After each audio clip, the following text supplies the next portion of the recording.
Hello दोस्तों, कैसे आप लोग। आप सबका स्वागत है हमारे यूट्यूब चैनल गुफरान क्लासेस में। तो आज हम आपको कराएंगे उत्तल दर्पण के लिए यूवीएफ में संबंध। तो उत्तल दर्पण के लिए यूवीएफ में संबंध निकालना है, तो उसी से रिलेटेड हमारा ये क्वेश्चन है। कल हमने अवतल दर्पण के लिए कराया था यूवीएफ में संबंध, आज हम उत्तल के लिए कराएंगे।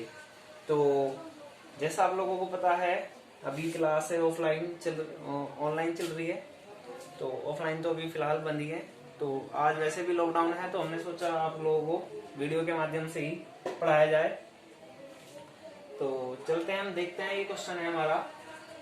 तो मान लीजिए आपके पास क्या है, एक उत्तल दर्पण है M1 M2।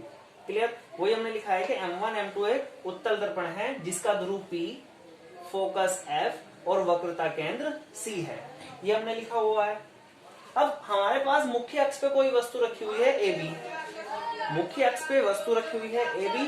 तो जो वस्तु से निकलने वाली किरणें हैं वो जैसे इस दर्पण पर पड़ती हैं, जैसे इस दर्पण पर आपतित होती है, तो वो आपको ऐसा लगेगा जैसे उसके फोकस में से होकर आ रही हो, है ना। फोकस में से आती हुई प्रतीत होगी आपको ये किरण। दूसरी किरण क्या है कि जैसे ही वो इस मिरर पे पड़ेगी, इस दर्पण पे आपतित होगी, तो परावर्तन के बाद आपको ऐसा लगेगा जो उसके वक्रता केंद्र में से होकर आ रही हो। और आपने प्रतिबिंब खींचने के नियम पढ़े थे। 3 नियम होते हैं, 3 में से 2 हमने अप्लाई करने होते हैं यहाँ पर। तो आप लोगों ने पहला नियम कर दिया कि अगर कोई मुख्य अक्ष के समांतर है तो उसके फोकस में से आती हुई प्रतीत होती है। फर्स्ट नियम ये है। सेकंड नियम हमारा क्या है कि जो उसके वक्रता, जो दर्पण से, जो वस्तु से निकली हुई किरण है वो उसके वक्रता केंद्र से होकर आती हुई प्रतीत हो रही है, तो क्या होता है कि जिस रास्ते से वो आती है उसी रास्ते से वो चली जाती है। क्लियर। यहां तक कोई दिक्कत? तो ये हमने लिखा है कि मुख्य अक्ष के समांतर चलने वाली किरण कौन सी है? BM है। तो परावर्तन के बाद मुख्य फोकस से आती हुई प्रतीत होती है। तथा दूसरी किरण OB, दूसरी किरण है OB, वो उसके केंद्र से परावर्तन के बाद वक्रता केंद्र से आती हुई प्रतीत होती है, और जिस रास्ते से आती है उसी रास्ते से वो वापस चली जाती है। इन दोनों किरणों के मिलने से जो प्रतिबिंब बनता है उसी को हम कहते हैं प्रतिबिंब, है ना। जहां पे ये दोनों इंटरसेक्ट करेंगी वही हमारा क्या बनेगा? प्रतिबिंब बनेगा। तो आप देख पा रहे हैं दोनों ही किरणें यहां पर इंटरसेक्ट कर रही हैं, यानी कि A डैश B डैश ही हमारा क्या होगा? आभासी प्रतिबिंब होगा। क्लियर। अब मान लीजिए हमने कि माना कि ध्रुव से वस्तु की दूरी, अब ध्रुव से वस्तु की दूरी को हमने मान लिया U है। क्लियर। अब आप लोगों को पता है ध्रुव से दाईं ओर की दूरी, जो हमारी दाईं ओर की होती है वो सारी पॉजिटिव होती है, और ध्रुव से बाईं ओर की दूरी सारी कैसी होती है? नेगेटिव होती है। इसीलिए हमने ध्रुव से प्रतिबिंब की, ध्रुव से वस्तु की दूरी को हमने क्या माना है? माइनस के U माना है। क्लियर। तो आप लोगों को दिखाई नहीं दे रहा है शायद नीचे वाला? चलो मैं इसको कर दे रहा हूं थोड़ा नीचे। तो मैंने कर दिया है इसको नीचे। अब देखिए जी, तो ध्रुव से जितनी भी इधर की दूरियां होती है वो सारी क्या होती है?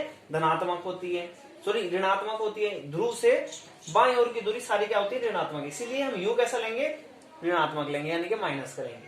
फिर हम निकाल रहे हैं ध्रुव से प्रतिबिंब की दूरी। अब प्रतिबिंब इधर बन रहा है, तो ध्रुव ये रहा, प्रतिबिंब ये रहा, तो यहां से यहां तक की दूरी को हमने माना है V। तो ध्रुव से प्रतिबिंब की दूरी V है। और आप लोगों को पता है ध्रुव से जो दाएं ओर की दूरियां होती है वो सारी कैसी माप ली जाती है? धनात्मक ली जाती है, इसलिए V क्या है? धनात्मक है। क्लियर। फिर वक्रता त्रिज्या, त्रिज्या कहां होती है? अब देखिए, जो ध्रुव से वक्रता केंद्र की दूरी होती है उसी को हम क्या कहते हैं? वक्रता त्रिज्या कहते हैं। तो ये हमारी किधर है? दाईं ओर है। तो इसीलिए हम इसको क्या लेंगे? पॉजिटिव लेंगे, इसलिए हमने पॉजिटिव R लिया, यानी कि प्लस का R लिया है। फोकस दूरी, ध्रुव से मुख्य फोकस तक की दूरी फोकस दूरी कहलाती है। अब देखिए, ये भी इधर की साइड है, दाईं साइड है, तो ये भी हमारी क्या होगी? प्लस के होगी, यानी कि प्लस के F होगी। यहां तक मुझे नहीं लगता इसको समझने में आप लोगों को कोई परेशानी है, तो आप इसका स्क्रीनशॉट ले लीजिए।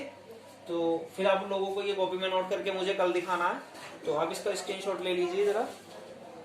ठीक है, मैं ऊपर कर दे रहा हूं थोड़ा, जिससे आप लोग इसका स्क्रीनशॉट ले लें।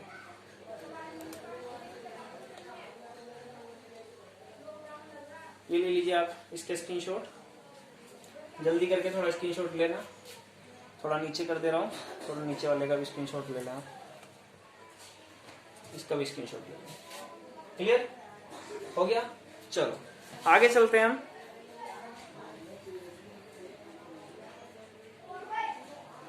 अब देखिए, अब हमारे पास दो त्रिभुज आ रहे हैं, है ना।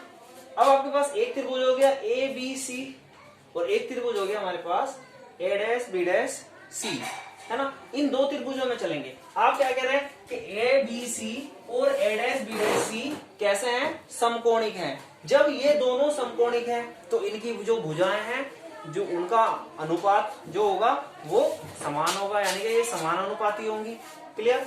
तो अब हम क्या कह रहे हैं, अब ये दो त्रिभुज लेके चले हैं ए बी सी और ए डैश बी डैश सी, तो ये क्या है, इसका लंब और इसके लंब, ये दोनों क्या होंगे? समानुपाती होंगे, यानी कि ए बी अपॉन किसके होगा? ए डैश बी डैश के। ऐसे ही ए सी किसके समानुपाती होगा? ए डैश सी के। तो ए सी किसके समानुपाती है? ए डैश किसके समानुपाती है? ए डैश सी के। क्लियर? यहां तक कोई दिक्कत? नेक्स्ट, फिर आपको दो त्रिभुज लेने हैं, क्योंकि चार त्रिभुजों में ही पूरा एक क्वेश्चन होगा। कल भी अवतल दर्पण वाला भी चार त्रिभुजों में हुआ था, और ये भी चार में ही होने वाला है। क्लियर? तो जैसा कि आप लोगों को पता है, अब हम त्रिभुज लेंगे एम एन एफ, और फिर लेंगे ए डैश बी डैश एफ। इन दो त्रिभुजों में चलेंगे। तो एम एन किसके समानुपाती होगा? ए डैश बी डैश के। एम एन किसके समानुपाती है? ए डैश बी डैश के। फिर एफ एन किसके समानुपाती है? ए डैश एफ के। ए डैश एफ के। क्लियर? यहां तक मुझे नहीं पता, मुझे नहीं लग रहा कि आप लोगों को कोई परेशानी हो रही हो। अगर आपको फिर भी कोई दिक्कत है, परेशानी है, तो मुझे कमेंट बॉक्स में जरूर बताएं, है ना। तो जो भी प्रॉब्लम हो आप लोगों को, वो आप लोग मुझे बता सकते हैं। क्लियर? और साथ के साथ इसका स्क्रीनशॉट भी लेते चले, क्योंकि बाद में स्क्रीनशॉट लेना थोड़ा चेंजिंग करना पड़ता है, तो आप पहले से इसका स्क्रीनशॉट लेकर रख लें। क्लियर? अब आप लोगों को पता है, जो ये mn है, ये mn किसके बराबर है? वस्तु के ऊंचाई के बराबर है, यानी कि ए बी जो mn होगा वो ए बी के बराबर होगा। तो हमने लिख दिया mn किसके बराबर है? ए बी के बराबर। तो जो mn था वहां पे हमने क्या रख दिया? ए बी रख दिया। तो A B upon A dash B dash is equal to F N upon A dash F. अब दो समीकरण बन गई है, एक फर्स्ट वाली और एक सेकंड वाली। अब आप देखो, इधर की साइड इस वाली समीकरण की और इधर की साइड इस वाली समीकरण की, दोनों इक्वल हैं, यानी कि जो लेफ्ट साइड है वो इक्वल है। तो इनकी राइट हैंड साइड भी क्या होंगी? बराबर होंगी। तो इसलिए हमने लिख दिया समीकरण 1 और 2 से ए सी अपॉन ए डैश सी किसके बराबर होगा? F N upon A dash F के बराबर। यहां तक कोई किसी को परेशानी? हमने मान लिया कि माना जो एम पॉइंट है वो है ना ध्रुव के, यानी कि पी के बहुत ही ज्यादा पास में है। क्लियर? तो इसीलिए हमने क्या करा, यहां से जो एफ एन होगा वो किसके बराबर होगा? पी एफ के बराबर होगा। नहीं होगा, क्योंकि जब ये बहुत पास में है, तो जब ये बहुत पास में है ना, तो जो एफ एन है, एफ एन की वैल्यू पी एन के बराबर होगी। क्लियर? तो जहां पे एफ एन था वहां पे हमने पी एफ रख दिया। तो A C upon A dash C is equal to F N की जगह P F upon A dash F रखा। क्लियर? यहां तक मुझे बताओ आप लोगों को कोई दिक्कत हो? कमेंट्स बॉक्स में हाय हेलो जो भी भेजना है भेजते रहना बाद में, ठीक है। पहले आप लोग क्वेश्चनों पर ध्यान देना। क्लियर? तो जरा देखते हैं इसको। अब एसी की वैल्यू निकालनी है। एसी कहां से कहां तक है?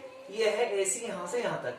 अच्छा, इसकी वैल्यू निकालनी है। अब यहां से लेके यहां तक की वैल्यू को आप क्या लिख सकते हो? क्योंकि एसी का मान आपके पास डायरेक्टली कोई नहीं है ना। आपके पास ये वैल्यू है बस, जो ध्रुव से वस्तु की दूरी, प्रतिबिंब की दूरी, ये वाली वैल्यू है, ना कि ये वाली वैल्यू है। क्लियर? तो उसके लिए हम यहां से अब इसको देखना थोड़ा सा। एसी को हम क्या लिख सकते हैं? एसी को हम क्या लिख सकते हैं? एसी को लिख सकते हैं कि P C plus P A लिख सकते हैं। तो हमने वही लिखा है कि P C plus P A, क्योंकि इस पूरी को तो हम दो पार्ट में लिख सकते हैं, P C plus P A बराबर ए सी के बराबर आ जाता है, नहीं आ जाता? क्लियर? फिर दूसरा है हमारे पास ए डैश सी। अच्छा, ए डैश सी है, इसको मैं क्या लिख सकता हूं? ए डैश सी को इसे मैं ये भी लिख सकता हूं कि हमारे पास पी सी की वैल्यू है, तो पी सी में से अगर हम पी ए डैश घटा दें तो हमें क्या मिल जाएगा? ए डैश सी मिल जाएगा। नहीं मिलेगा? तो वही हमने लिखा है ए डैश सी की जगह पी सी माइनस के P A dash. Clear. P F हमने ऐसे रखा क्योंकि पी एफ की वैल्यू हमारे पास डायरेक्टली है पहले ही। फिर ए डैश एफ, ए डैश एफ की वैल्यू निकालनी है, तो ए डैश एफ की वैल्यू आप कैसे निकालेंगे, पी एफ में से पी ए डैश घटा दो, है ना भाई। ये पी एफ में से अगर मैं पी ए डैश घटा दूं तो ए डैश एफ की वैल्यू मिल जाएगी नहीं मिल जाएगी। तो वही मैंने कहा है कि पी एफ में से पी ए डैश की वैल्यू घटाई है। यहां तक कोई दिक्कत? तो मैं थोड़ा सा इसको नीचे कर दे रहा हूं। तो मैंने इसको नीचे कर दिया है। अब यहां तक मुझे नहीं लगता आप लोगों को कोई दिक्कत आ रही हो। क्लियर। अच्छा, पीसी की वैल्यू अगर आप देखोगे तो पीसी की वैल्यू मुझे पता है, पीसी की वैल्यू कहाँ है, ये रही। पीसी की वैल्यू है हमारे पास आर, हमने वैल्यू रख दी आर। क्लियर। पी ए की वैल्यू कितनी है, माइनस के यू, हमने रख दिया माइनस के यू। फिर पीसी की value R, P A dash की वैल्यू, पी ए डैश की वैल्यू वी, ये वी रख दी है। फिर पी एफ की वैल्यू, पी एफ की वैल्यू एफ है, वो एफ रख दिया है। पी एफ की वैल्यू फिर एफ है minus P A dash, P A dash की वैल्यू हमारे पास कितनी है, वी, हमने ये रख दिया है।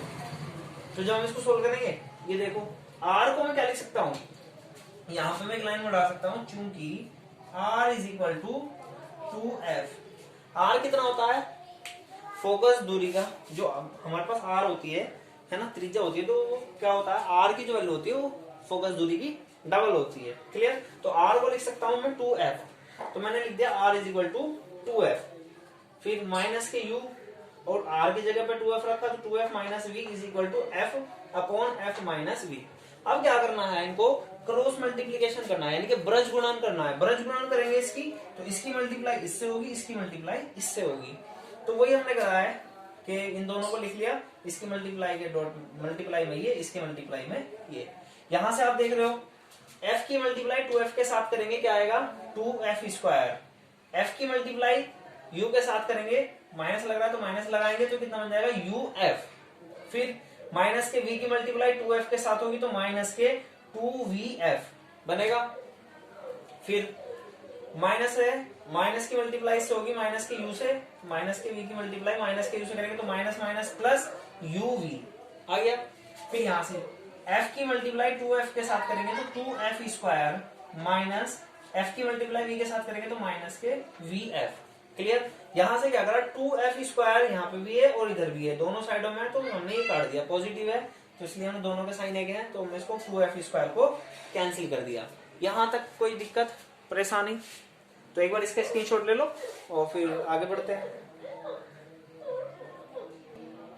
तो चलते हैं, जब हमने इनको करा तो फिर ये कितना आ जाएगा भाई, ये देखिए, चलो मैं इधर हो जा रहा हूं, तो ये कितना आ जाएगा, क्या बचेगा यहाँ पे, माइनस के uf।